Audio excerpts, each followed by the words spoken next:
The theme today is I always try to avoid using the words estate planning, not because there's anything wrong with them, but specifically because it is so vague a term, I think. And I actually think it's an intimidating term because I think when you hear the term estate planning, you think, well, estate.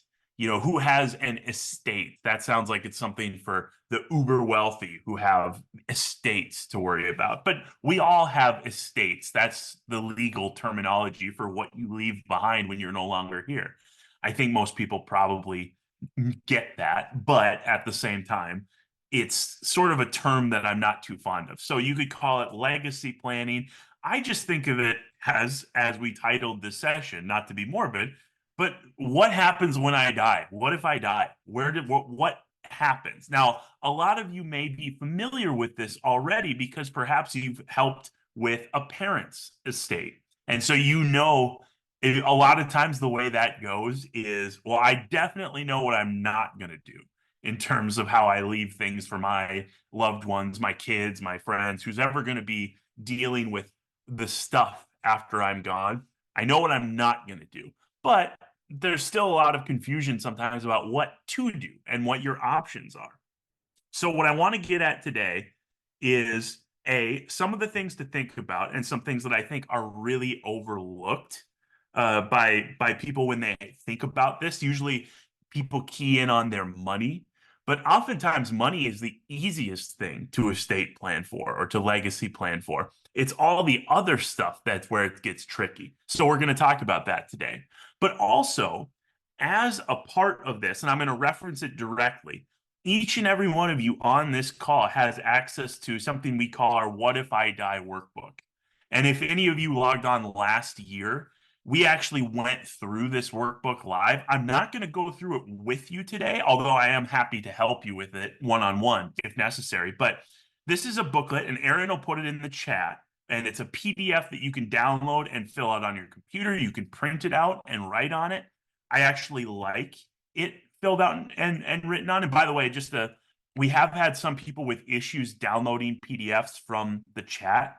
So if that's you, just type in the chat, hey, can't download this, and we'll make sure you get one separately. We'll email it to you or however you need it to be delivered. So disclaimer there. But this workbook, which I will talk about in more detail in just a little bit later, is extremely valuable, and it's for you. It's not for me to see. You don't fill it out and give it back to me and I keep it somewhere. You keep it. You maybe print it out and keep it even. Sometimes I like that better because if it's not in a computer, then you don't need a password to get at it. But you keep it wherever it feels good to you. It is a big, long document where you can type in everything from, hey, this is just the list of accounts I have, to how do I pay the bills each month, which is incredibly important for spouses. For example, if one of you pays the bills and the other one kind of just lets the other one pay the bills, it's important because when one of you is no longer around, if it's the bill paying person, that can lead to a lot of confusion and a lot of headache. Right? Okay, so we got our first note that there's an issue with it. So, Aaron, if you would, maybe let's just keep track of everybody on this call, and we'll make sure that every one of you gets it afterward. We'll email it to you separately. I don't know if it's a Zoom problem or if it's a PDF thing, there's been having trouble with that. It should work, but anyway, we'll make sure you all get it. Again, you're not going to miss anything by not having it because I'm not going to go through it live. I just want to highlight it. So with that, I've vamped for a little bit. I think we've got most of the people on. Let me get started. So for those of you who may not know, I know most of you probably do at this point, but my name is Anthony Gerbi. I'm with Stein Financial Group. Most of you have probably known me for years. And the point that we're going to go through today, I'm restating a little bit because I know not all of you were on when I started talking, is legacy planning or what if I die? And the things you need to think about before that happens. Obviously, I'm not talking about what your family is going to do after. I want to help you set things up so that that's as easy as possible. So there's a couple things I want to highlight. First off, and this is surprising to me. Maybe it's not as surprising as it should be, but I was still surprised. 55% of adults don't even have a will. Now, just because you don't have a will doesn't mean all your stuff just evaporates when you're no longer here. No, it goes according to state law. But without a will, your hand is not guiding that process at all.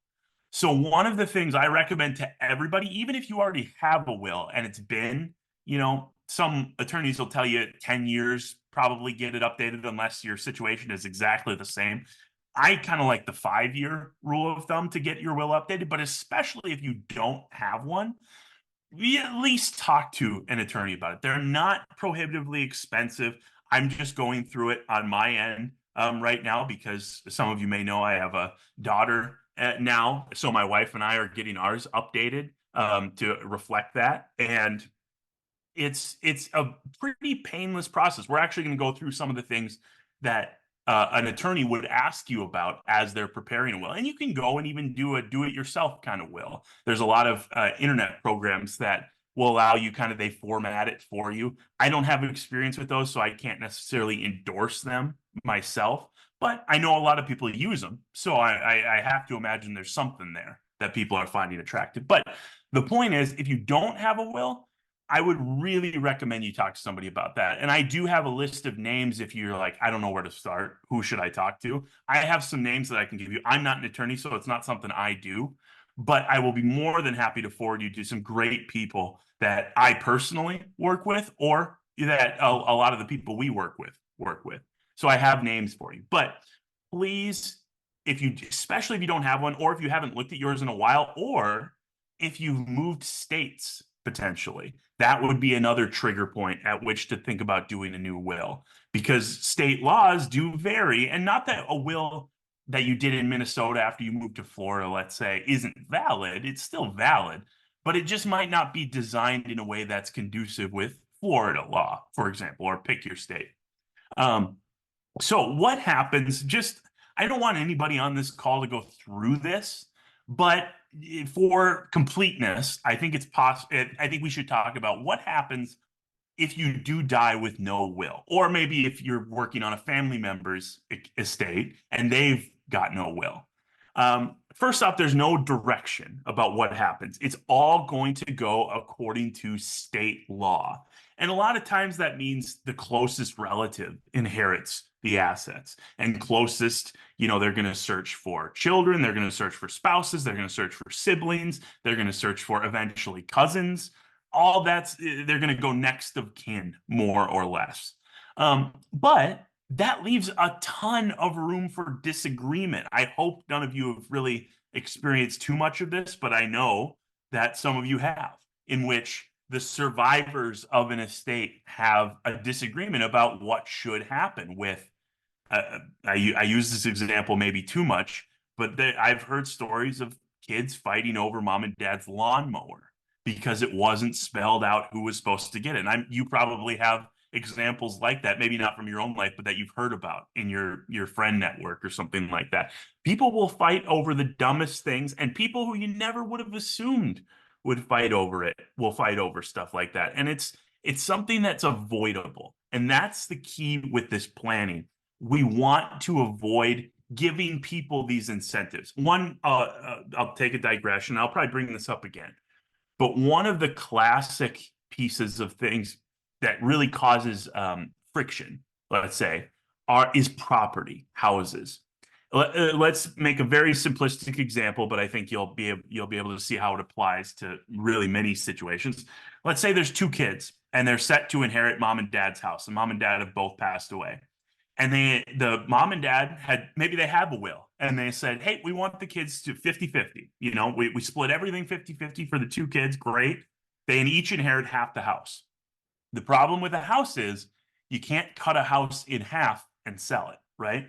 So now you've got some competing interests, even in a situation where everybody, in theory, was on the same page about this. Because let's say one kid hits some money problems and they say, I would really love to be able to cash out of this house. I think we should sell it. And the other one says, no, this is our grandfather built this house, or we've had this house for 50 years and I can't let it go. And maybe I want to keep it, move into it. But I also don't have just cash lying around to buy you out of your ownership of it. And even if they did, by the way, that gets really messy, because then the one who's buying wants it to be a family discount, and the one who's selling wants to maximize the buy price, right? I mean, I'm being a little cynical here, but being pretty realistic too. I've seen this happen. And so now you've got this, right? You can't sell half a house. One wants to sell, one doesn't. You can't find a way to come together. And kids fight over this. I've seen it happen. It's sometimes even worse when there's multiple kids, or it doesn't even have to be kids, just whoever inherits stuff. So that can happen with anything. That can happen with a house. That's kind of the classic example. It can happen with a lawnmower. It can happen with a necklace. It can happen with a coin collection. It can happen with the nice thing it doesn't happen with is accounts usually, because those can be split pretty evenly. So that's I'm glad about that. But the physical stuff is where this gets dicey a lot of the time. So that you may be familiar with a case like that, but that happens, and it doesn't just happen to the family that you would expect it to. You know, the kids never got along and now they're going to fight over. It happens to the people who seem like they're on the same page all the way until money gets involved. I've seen it a lot. And I've seen places where it has worked out. I don't want to be so scary here, but when the incentives get crossed like that, it happens more than you'd think. So I'll get off my soapbox for a second. If you don't have a will, what this slide, getting back to the actual words behind me, if you don't have a will, nobody knows what your medical wishes are. You don't have anybody appointed to make those decisions for you. I've seen cases where a person who was married and then divorced and then remarried, or maybe what didn't quite get married yet, they were just in a relationship. The ex-spouse is the one making the health decisions versus the new partner. I've seen that actually happen before. That's probably not what you had in mind when you needed someone to make healthcare decisions for you, or that person certainly. So it's important to write that stuff down. And nobody has the authority to act on your financial behalf, which is really important. Again, if you're incapacitated, maybe it's a health issue, maybe it's something else, but you need somebody to help take care of you. They can't. Legally, they can't. They have to go through the process of getting that approved, which is much harder than if you just set it up yourself prior. So it's not impossible, but it's much harder. So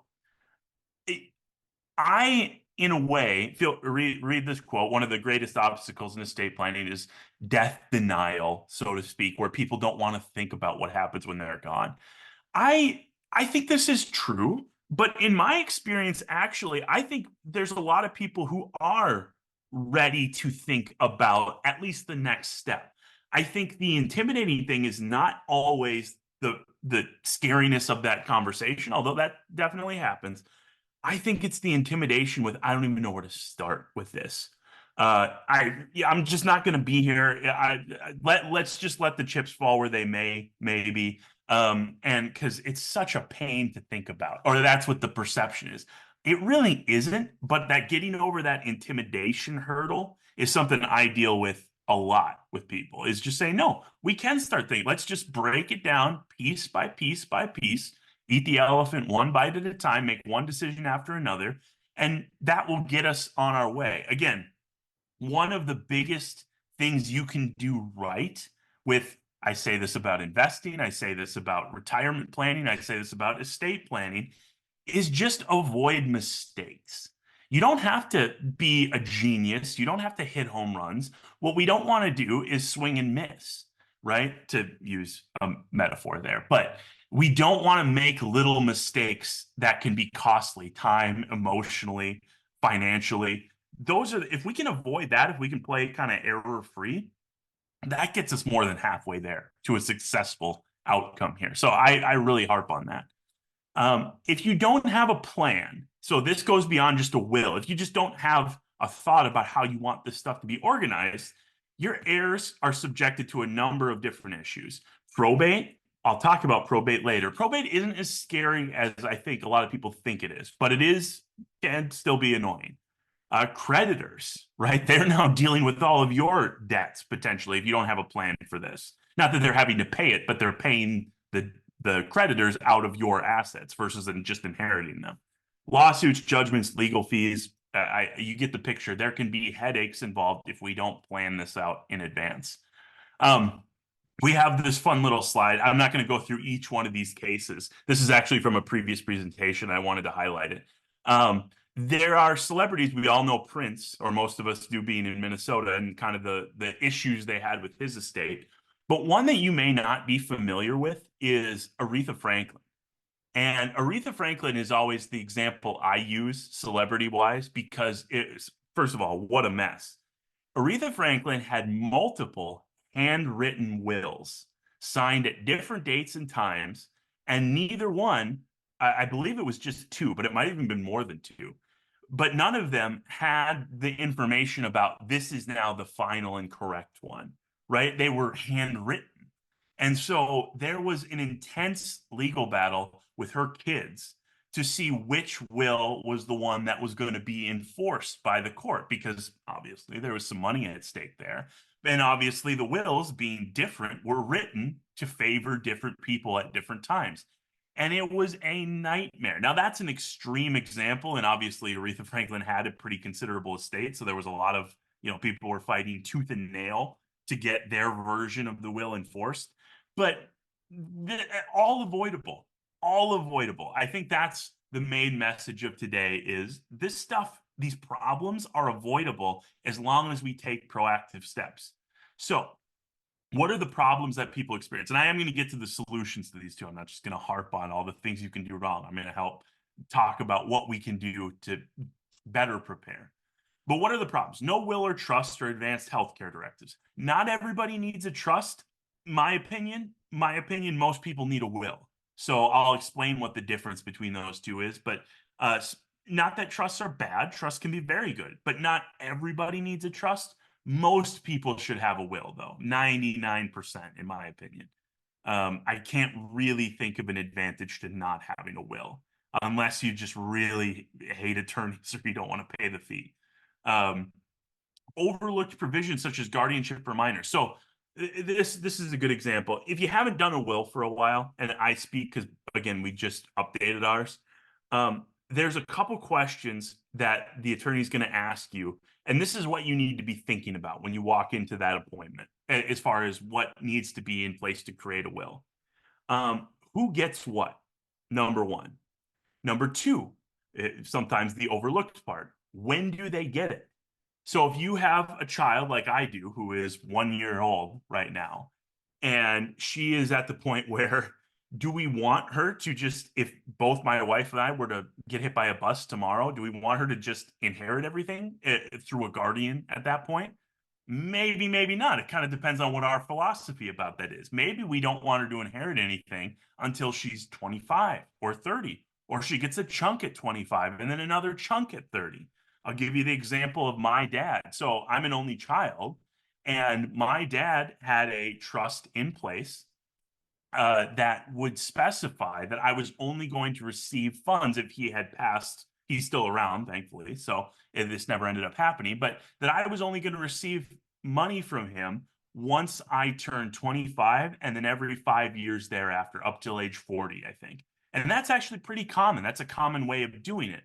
Now, by the time I graduated high school and went to college and got into this job, he kind of looked at it and said, well, I don't know if I need to have that rule in there anymore, because you ended up being responsible with money. But I just didn't know what kind of kid you were going to turn out to be, and I wanted to protect you from the temptation that could come with inheriting a chunk of money. So again, thankfully it didn't happen because he's still around, but that was a good proactive move.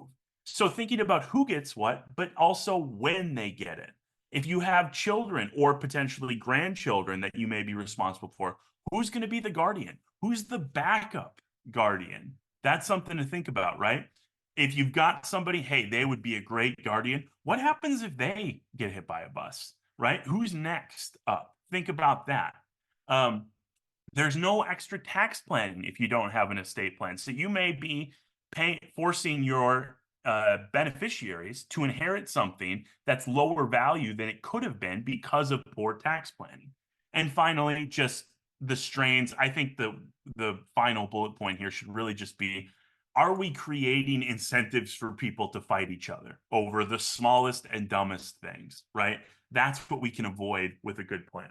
So what are the benefits, right? It spells out your healthcare wishes. Your possessions go to the heirs you choose without wrangling or dispute. I put this as let the people be mad at you, not mad at each other. Like instead of having siblings say, well, you got this and I got this, and that wasn't fair how you did that because you were the executor and you screwed me over and da da da da da. Let them be mad at you. It's all written down. Hey, mom and dad decided this. I didn't decide it. This was all written down. So if you're going to be mad at somebody, be mad at them. Obviously, it's better if nobody's mad at anybody. But I know I would prefer that when I'm no longer here, they're mad at me versus ruining the relationship with the people that are still around. So that's another reason why this is important. It avoids unplanned legal expenses. Going through probate can have expense to it. Usually it's not prohibitive, but it can have expense. And you can also provide for loved ones who are not otherwise protected. One thing that is very important that, again, I don't touch on in super detail here, but for those of you who this situation applies, it's the most important thing.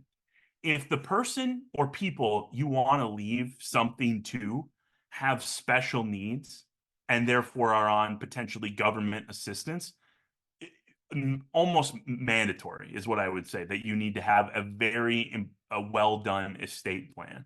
And that being, how are they going to inherit those assets without restricting them from getting the support that they need from a government payout because of their disability or something like that? Incredibly important to get that lined up ahead of time, because it is possible, we work with people so that this does not happen, but it is possible that someone leaves a beneficiary a large sum of money, and all of a sudden they are now exempt from receiving any assistance from the federal government because they've inherited a lot of assets.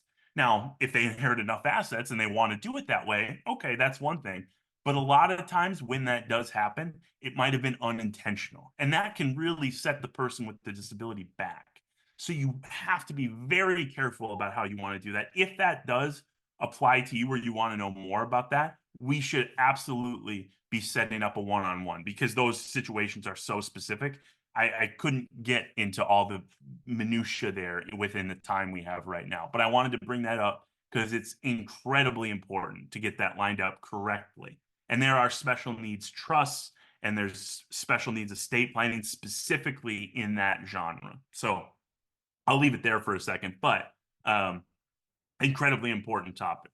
So this is the part, what I've got up on the screen right now, that I think people overlook, the most, which is, again, your assets, your house. That's what people think of when you think of estate planning, in my experience. They're okay, who gets what dollars from my investments, and who gets the bank account, or how do I split it? Who gets the house? Do I want to sell the house and then give the money? All that stuff, that's on the surface. What's underneath, though, and I think people overlook too much, are what we call character and intellectual assets, which is, what do I want to pass on?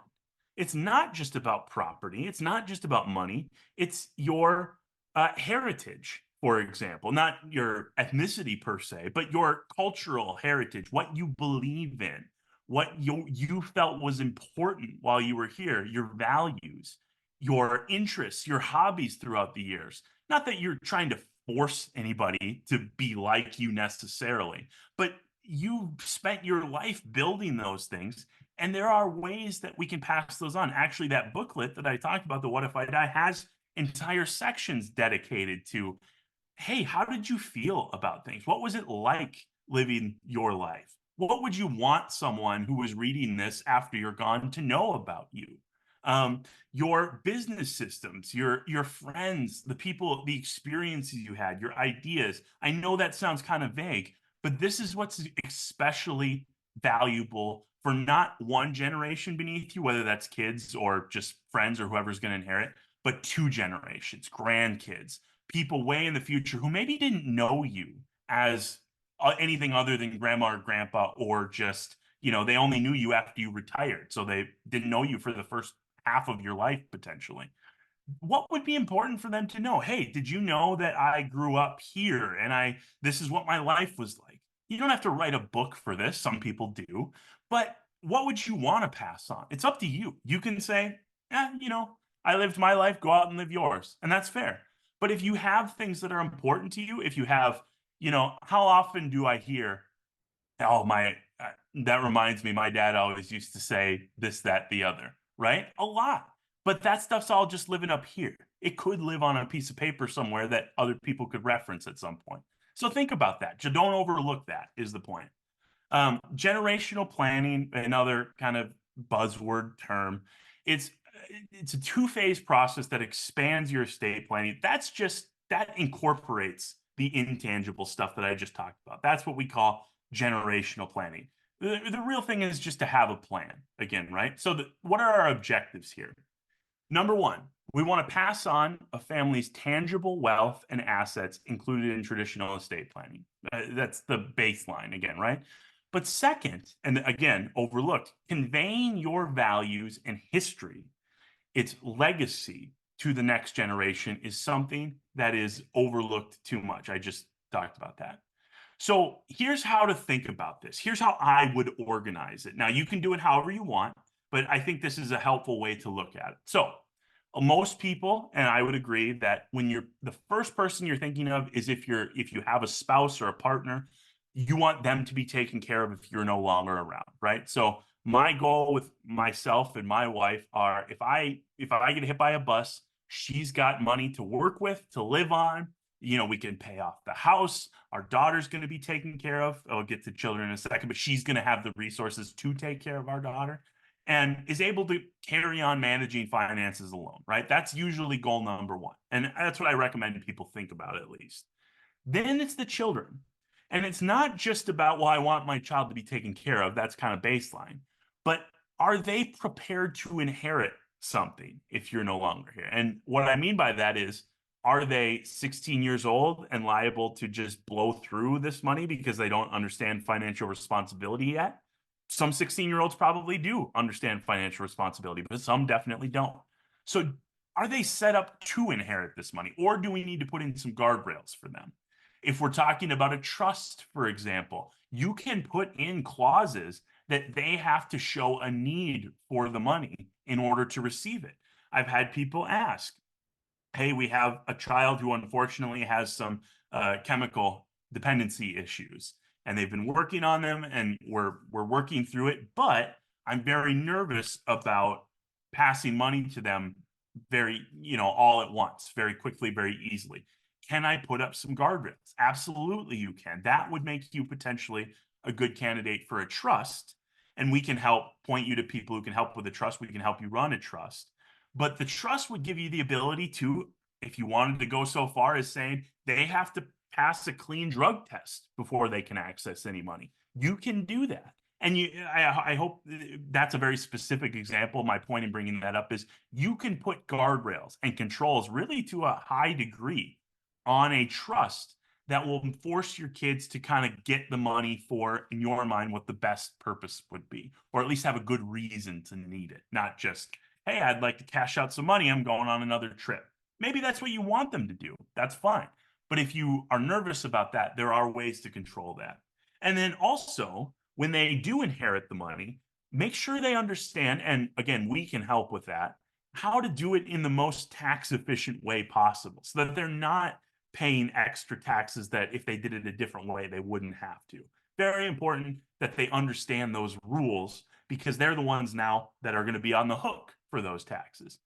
And then grandchildren, future generations, whether you have grandkids or not, that's where you're probably going to go values. Now, plenty of people leave actual assets to grandkids or to people 2 generations younger than them. That's totally fine. There's nothing wrong with that. But in general, I would say the thing that's overlooked again is grandkids, let's use that as an example, by definition, may not know who you are as a person. They know grandma and grandpa, right? And maybe they have a good understanding of what your life has been like and your values, and that's great. But a lot of times they're grandma and grandpa.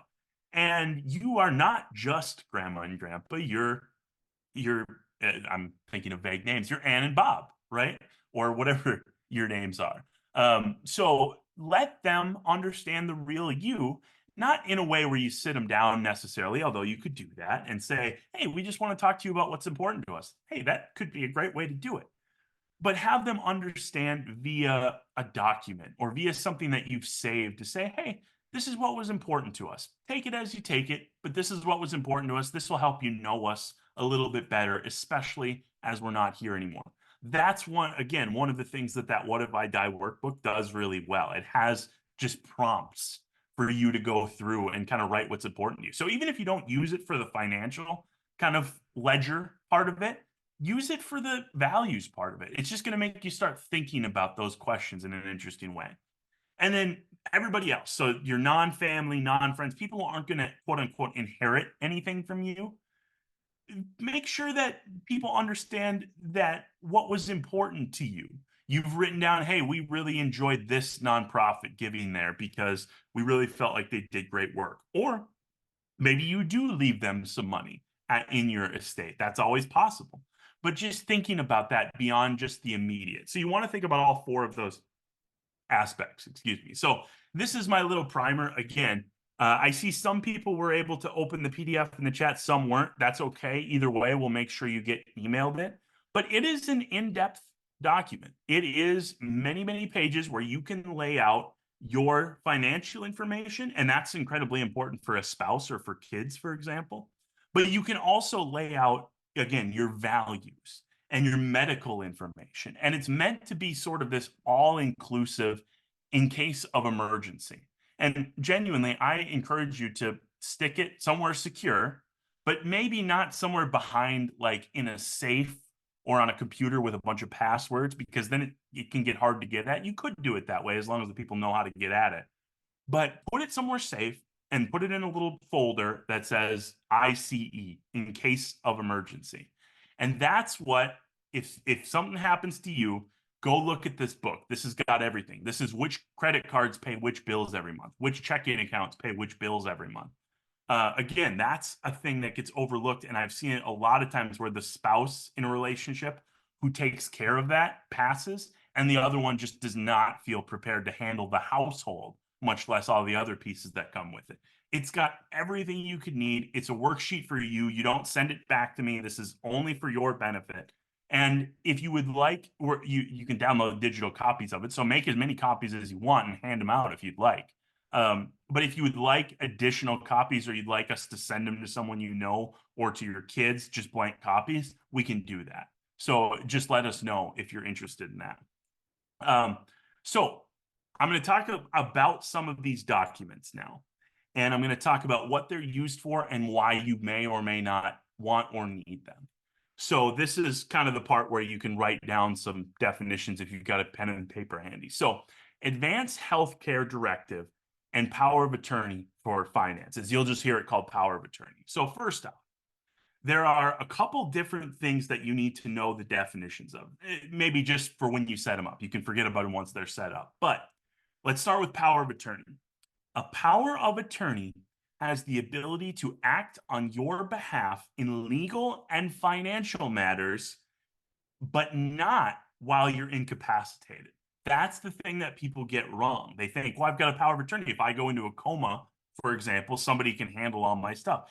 No, it has to be a durable power of attorney for that to still remain in place if you are incapacitated. And it doesn't have to be you're in a coma. It could be, you're in memory care and you're no longer able to take care of yourself, for example. Then it has to be a durable power of attorney. I think most places, when you go to set this up, will just do a durable power of attorney.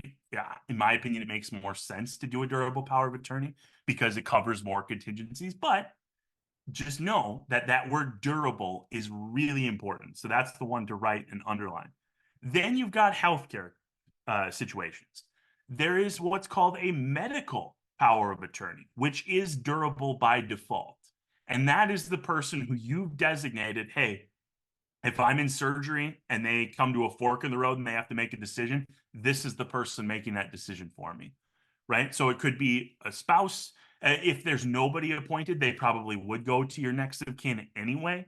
But if you especially want someone specific to be doing that, That's why it's important to make that. The other piece, and this is a healthcare directive, is a written document that says, hey, this is how I think about end of life care, palliative care. These are the decisions I want made if I'm on, a respirator, or it doesn't even have to be that dire. It could just be, these are my healthcare wishes. It's written down. Nobody needs to make any decisions. It's all right there in black and white.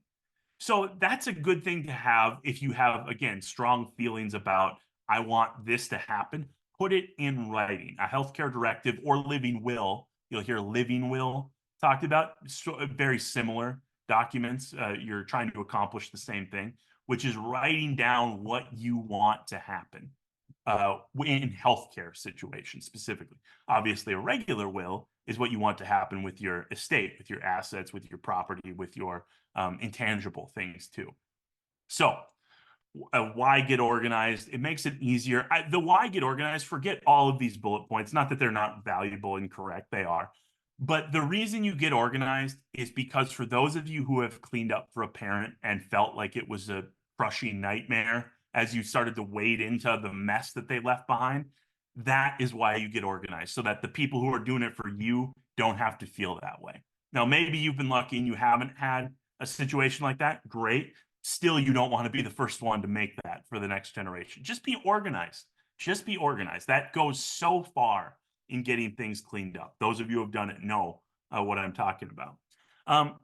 Consider contingencies. What if your spouse dies first? You may say, well, I know what's going to happen to my stuff. It's all going to go to my spouse. And then, they'll decide what they want to do with it after that. Well, what if your spouse goes before you?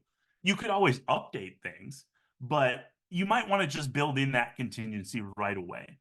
Do you want to divide equally among kids or according to need? God, I could talk about this for an hour, right? Because there are so many situations where you don't want kids to inherit things evenly. And that there's a million reasons for that. Maybe one is doing great and doesn't need it, and the other one really needs it. And you say, look, I love them equally, but one needs money more than the other one. And I want to respect that in the transfer of assets. You can do that. You can even do that if you wanted to without telling them. They don't have to know who gets what prior. In general, it's nice to let them have an idea just because it makes it easier for them to do it, but you don't have to. And there would be reasons not to do that. Again, because you say, I don't want the kids to be mad at each other. I want them to be mad at me. And if there's an uneven split. But this is where it gets dicey. And there are very valid reasons to have one inherit something for the other. I have had situations, just to give you some context, where, again, maybe it's a chemical dependency. Maybe it's just one child is very responsible. It doesn't have to be children. It could be anybody. So for those who don't have kids, this is still applies. But one child's very responsible, maybe very put together. The other one still figuring things out, not doing as well. And we're very nervous about them inheriting anything. Again, going back to the trust conversation. It is possible, whether it's advisable or not, depends on your family, but it is possible to make the responsible child the trustee of the irresponsible child, to paint with a broad brush, to make the responsible one responsible for the assets of the irresponsible one. In other words, the responsible one is the trustee. The irresponsible one has to go to them to get money when they need it. That is fraught with a lot of pitfalls. You might be kind of anticipating those, right? That can make siblings really have a lot of friction. So if that's your situation, but you're like, I don't want to put them butting heads against each other, there are professional trustees out there who are not related to you and your family, who are impartial, who they do charge a fee to do this. So that's part of the calculation here. But they are a third party where you could say, I'm comfortable, and this is a real world example that I'm anonymizing here, but something we've really worked with. I'm comfortable with child one inheriting everything right up front. They're good to go. I feel great about that.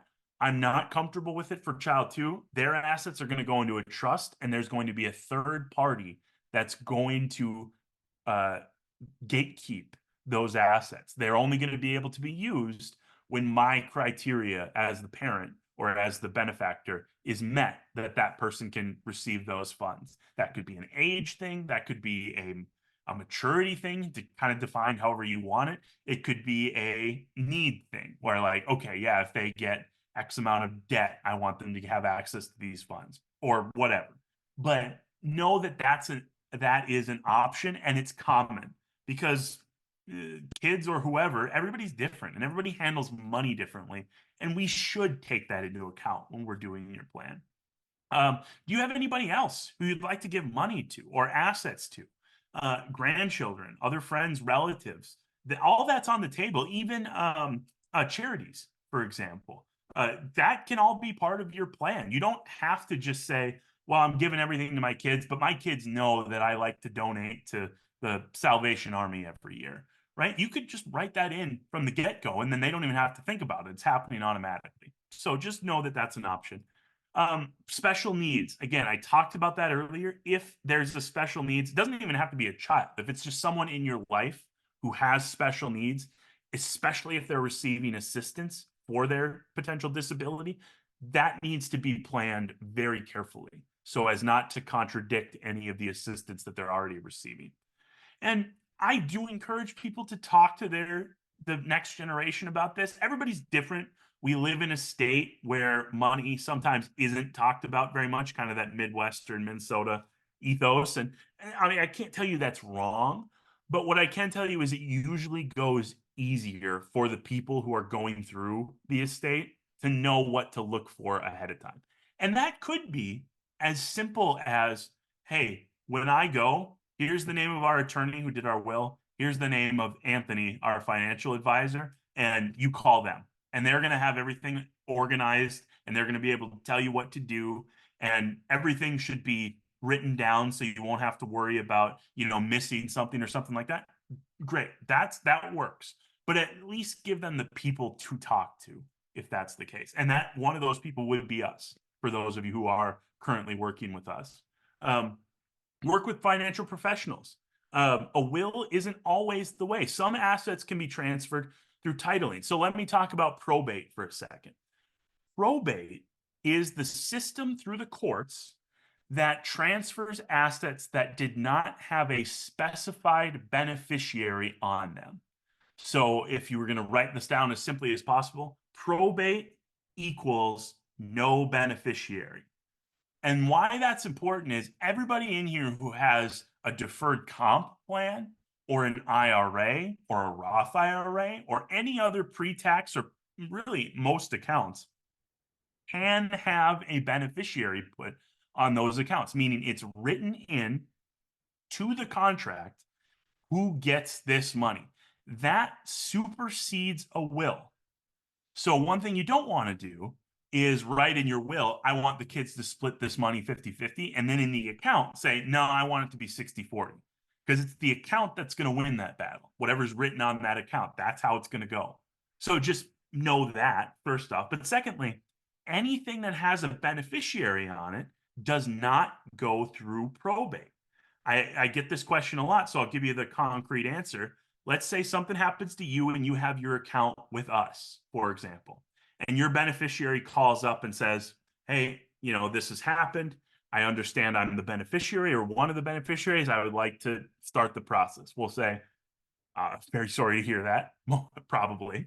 But then we'll say, great. What we need to do is decide what option of taking the money you would like, and we can help talk them through that. So we'll lay out all the options and say, okay, based on where you're at and what you're telling me, it sounds like option one is the best one for you, but here are all of them.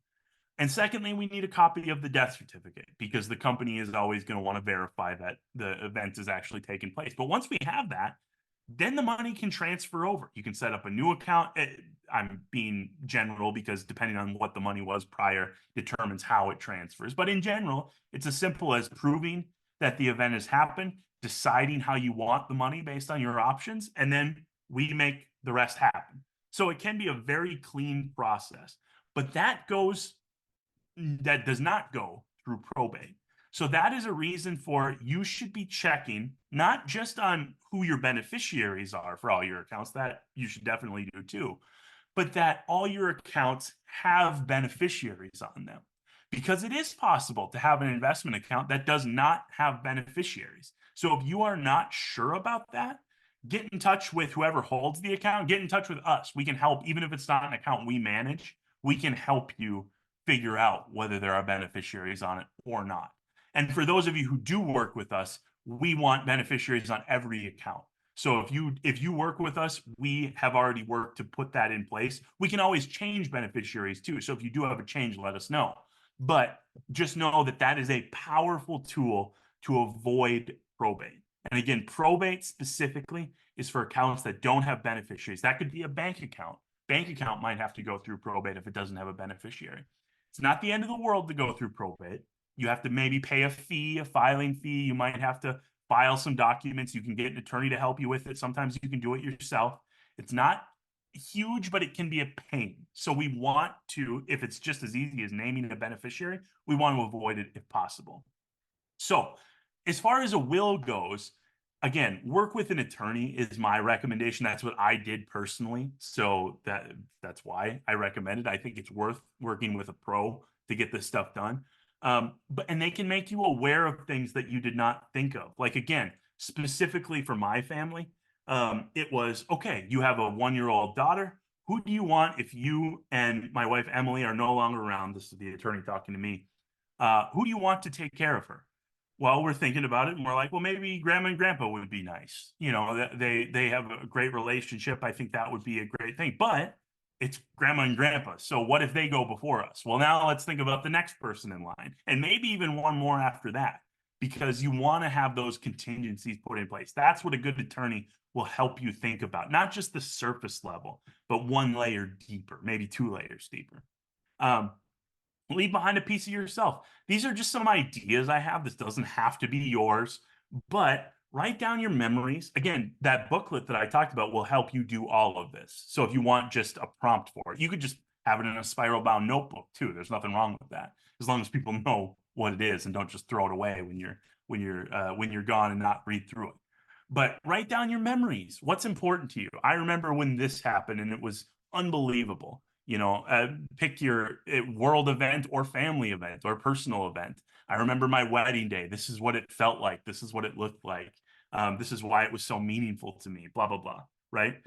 Put together scrapbooks and photo albums. Maybe some of you do this, but we all live in this digital world now. If you have, like I do, most of your photos just living in the cloud somewhere, make sure people can get into that. Make sure the password's written down somewhere, because you don't want those photos to just be in behind a locked account where nobody can see them anymore, or you have to, petition Google or Apple to unlock that account because nobody knows the password anymore. You write that stuff down. Compile your favorite recipes. Huge one. A lot of us maybe got passed down recipe cards or recipe books. I know I did, from previous generations, but keep that stuff. Keep that stuff in a centralized place so we don't have to, wow, this note card that has grandma's pot roast recipe on it. I've spilled coffee on it 3 times. And one time I lost it and it got ripped in half. So now I have to remember the second half. Put that on something that's going to be safe. And even if you have to recopy it, I recommend it. And teach someone your favorite skill. Do stuff while you're still around, in other words, can make a big difference. Things change and so will your plan. People get married and divorce, die and are born, right? There's plenty of situations where, a child, again, I'll use that as an example, marries someone who the parents are not thrilled about, right? And maybe they even get divorced at some point, and they want to make sure that everything's going to their child, not to the spouse or ex-spouse that they're not a huge fan of. I hate to make it sound so petty, but we all know it sometimes gets a little petty if things don't go the way we want it to. Make sure that that's fixed. One of the common pitfalls, I shouldn't say it's not that common, but it's a great example to make you think about it. There are situations where people don't change their wills after they get divorced, and the ex-spouse ends up inheriting things that the current new spouse should have inherited because the will was written when the ex-spouse was still the current spouse. So that's a very specific example, but think about that, right? As your life changes, you may need to update these things. You may change your mind. It may not be anybody else changed. It might be you changed. Nah, I don't want that money to go to this person. I want to split it between these three people now, or what have you. But as that changes, your plan needs to change. Remember, what you've got written down until you change it is static. So don't forget that just because you've changed your mind doesn't mean anything actually changes legally. And having the wrong people inherit your money, you may also change your mind about who you want to execute your will. So you get to pick an executor.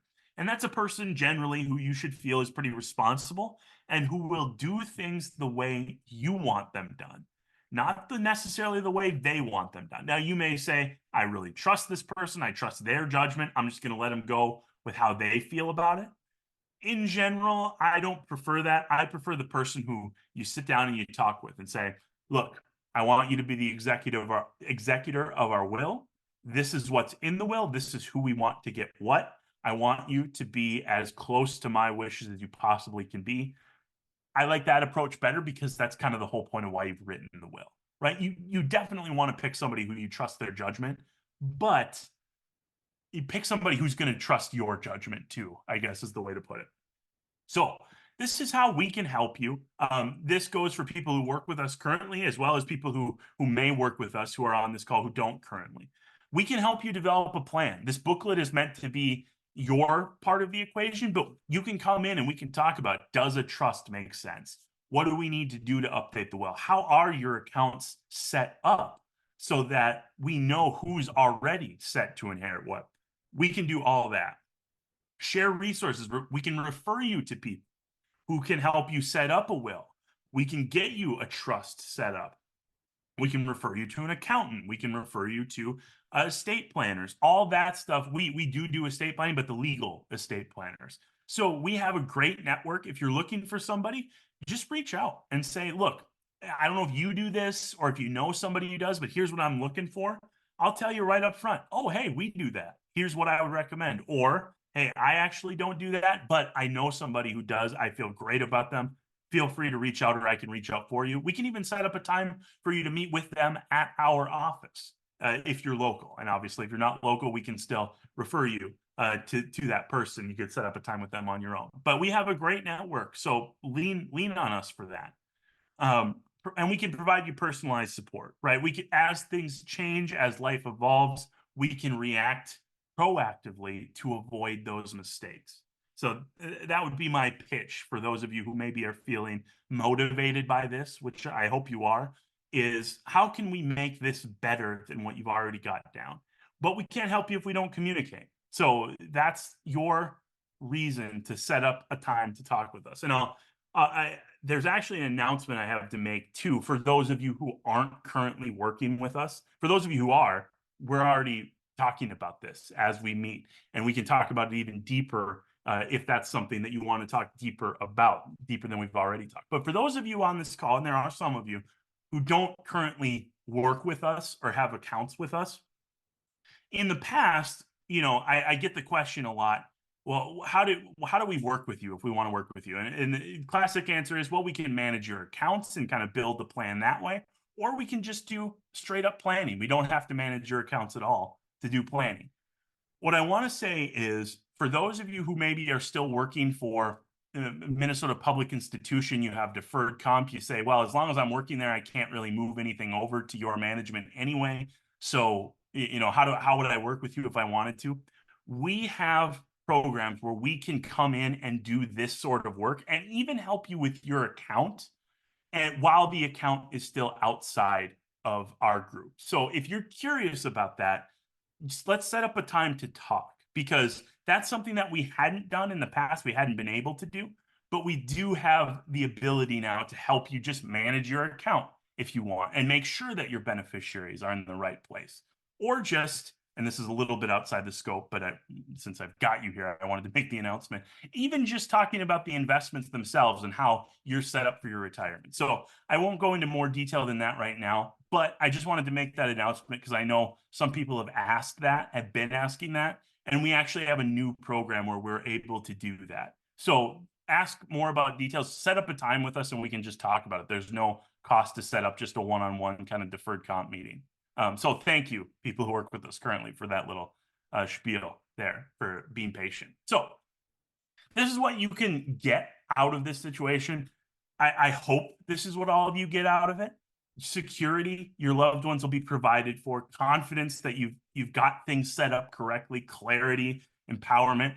The number one thing is not feeling like a burden. I think that's the number one reason that motivates people to do this. They don't want to be a burden for the next generation. Perfect. Don't be a burden. Let's talk about it ahead of time. It's not hard. You just have to get started. So that is where I will leave you. This is our contact information. Please, anybody who has questions, type them into the chat, raise your hand. If you know how to do that via Zoom, there's a button that should say raise hand, and we can unmute you to ask the question. But I've got time to answer questions. I really appreciate everybody being here. Again, if we haven't talked recently, it's probably a good thing for us to just check in on. Not that there necessarily needs to be any changes, but especially if you have, your old Voya account, let's say, deferred comp, maybe you worked for Hennepin County, it's something that we need to be checking on because, frankly, I know the resources at Hennepin County they're more on the do-it-yourself variety. Nothing wrong with that, but a lot of people, when it comes to this sort of planning, they don't want to do it themselves, and I usually don't recommend that they do. So that's where we can come in and help. So we can work with you on that. Set up a time. You can you can send me an email. You can go to our website, just book a time on my calendar. That would be a great way to kick this conversation off.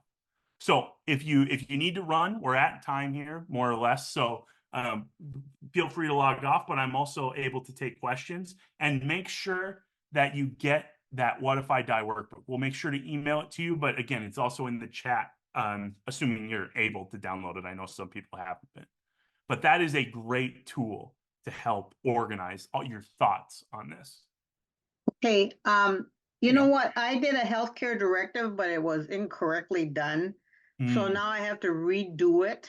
And I did have the physician sign, and we had it, which was Fairview, and I had it witnessed, but somehow Fairview told me it's not done right. So how do I get help in doing my healthcare directive?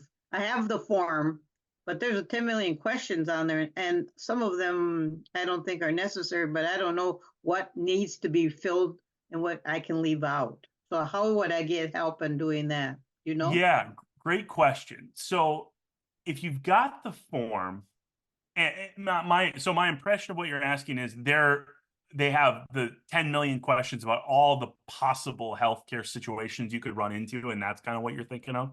Yeah. Yeah.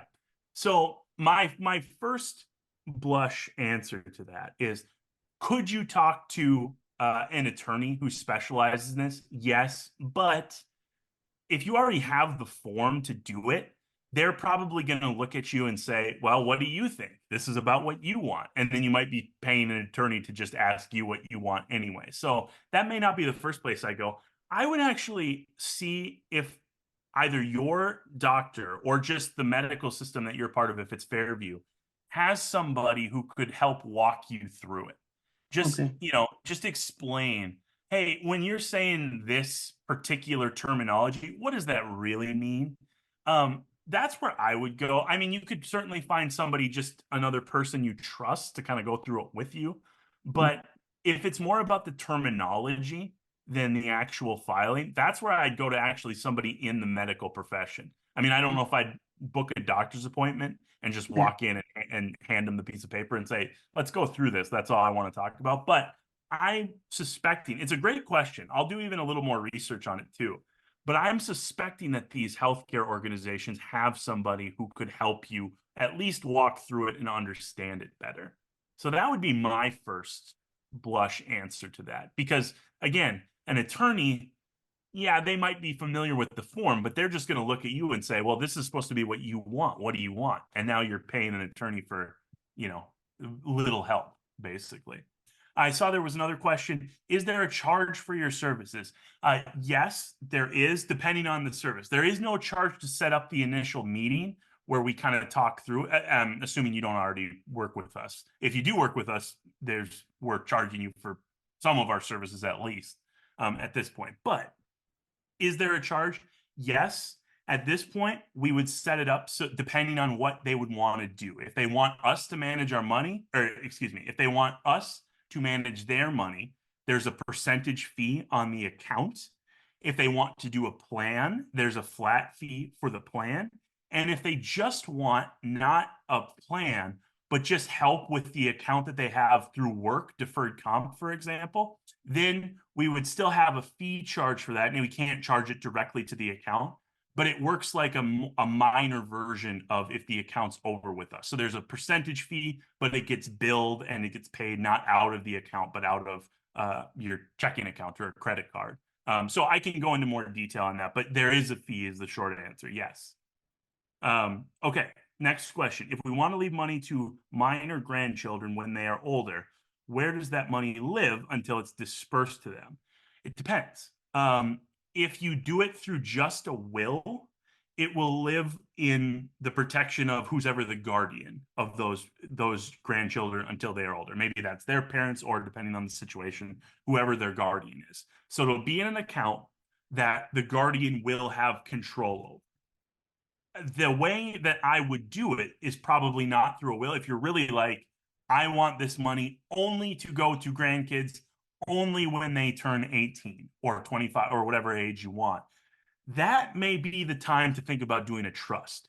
Because then what happens, it doesn't just go to the guardian where the guardian can, hang on to it for them. It lives in the trust and nobody can get access to it for, to withdraw, except those kids when they hit the age or qualification you want them to hit. So there is a trustee who manages the money, but the trustee doesn't have access to the money. The trustee just decides how it's invested. They make sure it's growing the way that you would have wanted it to grow. They follow the rules of the trust, but they don't get access to the money. Only those grandkids, by trust rule, get access to that money when they've hit the age you want them to hit or the stipulation you wanted them to hit. It could be a combination of both.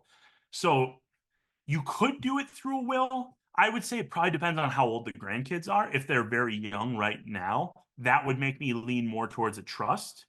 Or if you want to have more control over how they receive it, that would make me lean more towards a trust. Again, I use the word trust and I want you to word associate that with control. Not that a will doesn't give you control, but a trust gives you more control. And if you want it, look, this is earmarked for the grandkids only. I don't want them to get it yet. I want them to get it later. That says trust to me more than will. Not that you wouldn't have both, but I think a trust might be a good move there. So if you want to talk about that, maybe we should just set up another time to talk. And I could even bring in an attorney we work with who helps us set up trusts, and we could talk about even if you just wanted to kind of pick their brain and have a conversation as a group, we can get that set up. So let me know if you want to do that. Is there a difference between Stein Financial and Voyager? And I'll take that to mean Voya. Yes. So some of you may know this already, but let me go through the history of it. So our group, Stein Financial Group, Jeff Stein's group, which is what I'm a part of, we were with Voya for many years, and then previous to that, ING, and you may even remember Aetna way back in the day. And in 2021, Voya sold part of their business, and we went with that sale to our new company, which is called Cetera, which is spelled, I'll put it in the chat. It's spelled just like etc., but I'll spell it for you. Okay, I just typed it in the chat so you can see what it's called. And so Voya sold part of their business to Cetera. Now, if you still have your Voya account through deferred comp, for example, if you work for the county, that account is still with Voya. We, our group, used to be the people managing that money for you. This goes into how can you work with us now? Because I've been getting this question a lot. We don't currently, because we went with the sale from Voya, manage that account anymore. And I found a lot of people think we still are, and I have to explain, no, unfortunately, Voya basically just has an 800 number for you to call now versus calling our office like you used to be able to. That may be news to you. I wouldn't be surprised if it is. Voya didn't necessarily publicize. They publicized the sale, but they didn't publicize the change to deferred comp very much. I think for sort of obvious reasons, it was kind of a step down in service, but hey, that's their prerogative. And where we wanted to go with the sale, because we had so many people we were working with on the individual side, we were worried we were just going to have to kick all of them to the curb if we didn't go with the sale, and we weren't willing to do that. So, in short, our group is not affiliated with Voya, but I would argue there are very few, if any, other groups out there who know the public employee retirement system and Voya's account structure better than us, because that was our job for more than a decade. So the answer is we're not associated with Voya. I can't look up your account, for example, and find the balance and tell you what you're invested in. I need you, if you want to talk about that, to provide it to me so that I can know what it's in. But we can help you with that account in terms of helping you reallocate it so that you're on the right track for being able to retire. We can tell you how it works to take money out of it, how it coordinates with your other benefits. We actually have an entire webinar series specifically for public employees about that. But we can work with you on that account specifically. That's what I was getting in terms of, is there a charge? Yes, there would be a charge at that point if we got into the details there. But I encourage everybody to set up a meeting with us to just see if there's any need for that. We may walk in and say, you're doing a great job. There's really only a little bit we could help with, and you don't necessarily need our services right now. Maybe when you retire, you will. But in general, we know there's this void at Voya, so to speak, where we used to occupy that they haven't refilled. And that's why we're reaching out to public employees to say, look, you know us from when we were at Voya. We can still work together. We're just not at Voya anymore. So that may have been way more info than you wanted, but don't feel alone. That's probably the number one question we get. Are you still with Voya or not? We're not, but that doesn't mean we can't work with Voya accounts, I guess is the way I would put it. So I'll type back as well. Best thing to do is set up a time to talk, and we'll see if there's anything we can help with. And there's no charge to set up a time to talk, just to be clear. There was the question about charging for services. Deferred comp assessment is what we call that meeting. No charge for that. You just come in, we talk, we decide if there's any way that we should be working together. If not, that's great. All right. Well, let's cut it here, Aaron. If anybody has a question you were trying to get typed while I've been ending things, just send me an email, and I'm more than happy to get to it. So thanks, everybody, and we'll see you next month here.